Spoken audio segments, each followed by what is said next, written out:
જામનગરમાં કેબિનેટ મંત્રી રાઘવજીભાઈ પટેલના અધ્યક્ષ સ્થાને જામનગરની ગુરુ ગોબિંદસિંહ સરકારી હોસ્પિટલ ખાતે ચાંદીપુરા વાયરસને લઈને સમીક્ષા બેઠકનું આયોજન કરવામાં આવ્યું હતું। તાજેતરમાં રાજ્યમાં ચાંદીપુરા વાયરસના શંકાસ્પદ કેસો મળી આવ્યા છે, ત્યારે આરોગ્ય વિભાગ દ્વારા આ રોગને નિયંત્રણમાં લાવવા માટે તમામ પ્રકારના પગલાં લેવામાં આવી રહ્યા છે અને સતત કામગીરી કરવામાં આવી રહી છે।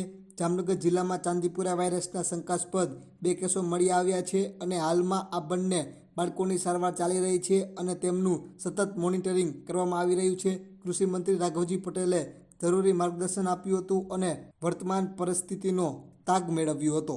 ચાંદીપુર નામનો એક વાયરલ ઇન્ફેક્શન નામનો એક વાયરસ રાજ્યમાં ફેલાવાની શક્યતા ઊભી થઈ છે।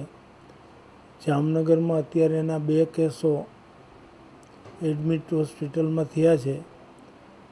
આ વાયરસને કેવી રીતે અટકાવવો અને 9 માસથી લઈને 14 વર્ષ સુધીના બાળકોને આ વાયરસની અસર થતી હોય એને કેવી રીતે અટકાવવો અને હોસ્પિટલના તંત્ર તરફથી એના માટેનો સારવાર માટેની શું વ્યવસ્થા છે, આ બધાની પરિસ્થિતિની સમીક્ષા માટે આજે અમે હોસ્પિટલના અધિક્ષક જવાબદાર ડૉક્ટરશ્રીઓ સાથે અહીં મિટિંગ રાખેલ છે। મને મળેલ માહિતી મુજબ 9 માસથી લઈ અને 14 વર્ષ સુધીના બાળકને આ રોગના વાયરસ અસર કરે છે, જેમાં બાળકને તાવ આવે, ઉલટી થાય, આંચકી આવે અને શ્વાસ લેવામાં તકલીફ થાય એવી પરિસ્થિતિ ઊભી થાય છે। અત્યારે શંકાસ્પદ રીતે 2 બાળકોને આ રોગની સારવાર માટે દાખલ કર્યા છે, જેઓ વેન્ટિલેટર ઉપર છે। આ રોગને અટકાવવા માટે જરૂરી શું કાર્યવાહી કરવી એના માટેની ચર્ચા થઈ અને આ બધી ચર્ચાના અંતે અમે જિલ્લાના સત્તાવાળાઓ સાથે આજે આ ચર્ચા કરી અને સમગ્ર જામનગર શહેર અને જિલ્લામાં આ રોગ પ્રસરતો અટકે એના માટે જરૂરી કાર્યવાહી તાત્કાલિક યુદ્ધના ધોરણે હાથ ધરી અને જિલ્લાના અને શહેરના બાળકોને આ રોગથી બચાવવા માટેના તમામ પ્રયત્નો અમે હાથ ધરવાના છીએ। હું ડૉક્ટર સોનલ શાહ બાળકોના વિભાગમાં પ્રોફેસર તરીકે ફરજ બજાવું છું। થોડાક દિવસો પહેલાં અમારે ત્યાં 2 બાળકો સસ્પેક્ટેડ ચાંદીપુરા વાયરસના રોગથી પીડાતા હોય એવા લક્ષણો સાથે દાખલ થયેલ છે। આ રોગના મુખ્ય લક્ષણોમાં બાળકને તાવ આવવો, ઉલટી થવી, પેટમાં દુખવું અને ક્યારેક ખેંચ પણ આવી શકે છે અને બેભાન અવસ્થામાં પણ બાળક પહોંચી જાય છે અને પછી શ્વાસ લેવામાં તકલીફ પડે, એના લીધે ઘણી વખત બાળક ખૂબ સિરિયસ થઈ જાય છે અને 48 થી 72 કલાકની અંદર મૃત્યુ પણ પામી શકે છે।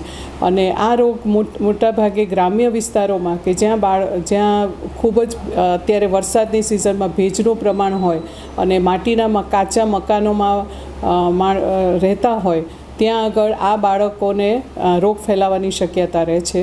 આ રોગ એક સેન્ડ ફ્લાય નામની માખી છે કે જેના દ્વારા એ ફેલાય છે અને સેન્ડ ફ્લાયવાળી માખી જે છે એ ગ્રામ્ય વિસ્તારોમાં માટીના મકાનોમાં જે તિરાડો હોય છે એમાં ત્યાં ભરાઈને રહેતી હોય છે અને આજુબાજુ ગાય ભેંસને વગેરે પ્રાણીઓ હોય ત્યાં પણ એનો ઉપદ્રવ વધારે જોવા મળે છે। એટલે ગ્રામ્ય વિસ્તારોમાં 9 વર્ષથી 14 વર્ષના બાળકો 9 માસથી 14 વર્ષના બાળકોમાં આ રોગનું પ્રમાણ વધારે જોવા મળે છે અને આ રોગને મુખ્યત્વે અટકાવવા માટે આપણે જંતુનાશક દવાનો ગંદકી ઓછી કરી અને જંતુનાશક દવાનો છંટકાવ કરવો જોઈએ, જેથી કરીને જે સેન્ડફ્લાય નામની માખી છે એનો ઉપદ્રવ થતો આપણે અટકાવી શકીએ છીએ। અને બીજી એક વસ્તુ આપણે કરી શકીએ કે બાળકોને પૂરા માથાથી પગ સુધીના ઢંકાય, માત્ર મોં ખુલ્લું રહે એવા કપડાં પણ આપણે પહેરાવી શકીએ કે જેથી કરીને એ સેન્ડફ્લાય નામની માખી કરડે નહીં અને એના લીધે જો આ જે રોગ છે તે ફેલાતો આપણે અટકાવી શકીએ છીએ। અત્યારે કેટલા બાળકો હોસ્પિટલમાં એડમિટ છે અને તેમની સ્થિતિ કેવી છે? અત્યારે જે છે 2 બાળકો સસ્પેક્ટેડ ચાંદીપુરા વાયરસના રોગથી પીડાતા હોય એ લક્ષણો સાથે એડમિટ છે। બંને બાળકો વેન્ટિલેટર પર છે અને વેન્ટિલેટર પર છે એટલે એ બાળકોની સ્થિતિ ખૂબ નાજુક કહી શકાય અને એ આપણે આગળ આપણે સંપૂર્ણ પ્રયત્ન કરીએ છીએ એમને બચાવવાના, પણ આગળ ઉપર જ આપણે કહી શકીએ કે હવે શું થશે એનું એ આપણે પછી જ નક્કી કરી શકાશે, કારણ કે એ ખૂબ ગંભીર પરિસ્થિતિમાં છે. રોગને અટકાવવા માટે જીજી હોસ્પિટલનો સ્ટાફ કેટલો સજ્જ? રોગને અટકાવવા માટે અમે સંપૂર્ણ રીતે સજ્જ છે, બિકોઝ આ બધા બાળકો જ્યારે જો મોટી સંખ્યામાં આવે તો એને ઘણા પ્રમાણમાં વેન્ટિલેટર કે જેને કૃત્રિમ શ્વાસ આપવાની જરૂર પડે છે, તો એ વેન્ટિલેટર પણ આપણા અમારા જે પીડિયાટ્રિક ઇન્ટેન્સિવ કેર યુનિટ છે એમાં વેન્ટિલેટર પણ પૂરતા પ્રમાણમાં છે.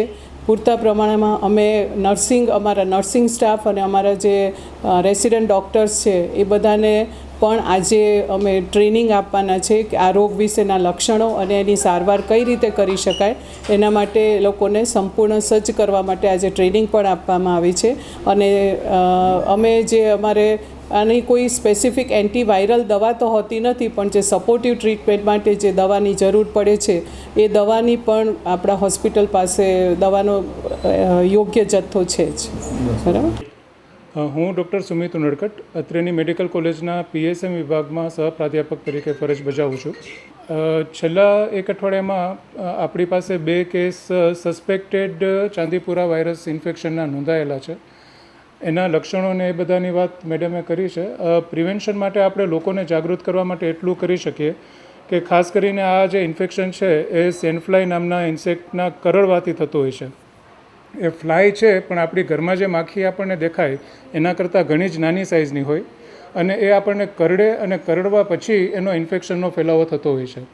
આ માખી જે છે એ ખાસ કરીને કાચા મકાનોમાં જે લોકો રહેતા હોય અને એમના ગાર માટીના દિવાલો હોય કે એમાં જે તિરાડો હોય અથવા તો ઝાડમાં પણ જો કાણા કે એવું હોય તો એમાં આ માખી એનું બ્રીડિંગ કરતું હોય છે અને એના કરડવાથી આ ઇન્ફેક્શન છે એ ફેલાતું હોય છે. એટલે પ્રિવેન્શનના ભાગરૂપે આપણે સૌથી પહેલાં તો એટલું કરવું પડે કે લોકોને જાગૃત કરીએ કે આવી કોઈ દિવાલો હોય ત્યાં ઉપદ્રવ થતો હોય ત્યાં આપણે છંટકાવ કરી શકાય. નાના બાળકોમાં આ કેસ વધારે થતો હોય છે અને ગંભીર પણ થતો હોય છે અને મૃત્યુનું પ્રમાણ ખાસ કરીને 48થી 72 કલાકમાં થવાની શક્યતા રહેતી હોય છે. તો જેટલું વહેલું નિદાન થાય, જેટલા આપણી મોટી હોસ્પિટલે આવી જાય એટલા એમના બચવાની શક્યતાઓ વધારે રહેતી હોય છે. એટલે ખાસ કરીને જ્યારે પણ તાવ કે સાથે સાથે ઉલટી કે ખેંચ કે આવા કોઈ લક્ષણો જણાય તો તાત્કાલિક મોટી હોસ્પિટલ આવી જવું જોઈએ.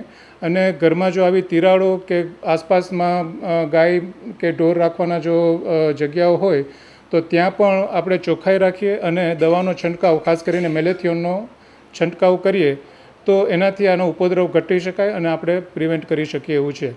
મોટાભાગે આ રોગો અને આ રોગ અને ઇન્ફેક્શન છે એ ખાસ કરીને મધ્ય ગુજરાતમાં બરોડા, પંચમહાલ કે આ જગ્યાએ વધારે જોવા મળે છે. જામનગરમાં હજી સુધી કન્ફર્મ કેસ કે નોંધાયેલો નથી, પણ આપણે તકેદારીના પગલાં રૂપે એક લોક ઝુંબેશ કરીએ અને લોકોને જાગૃત કરીએ તો આ ઇન્ફેક્શનનો ફેલાવો છે એ અટકાવી શકાય એવું છે.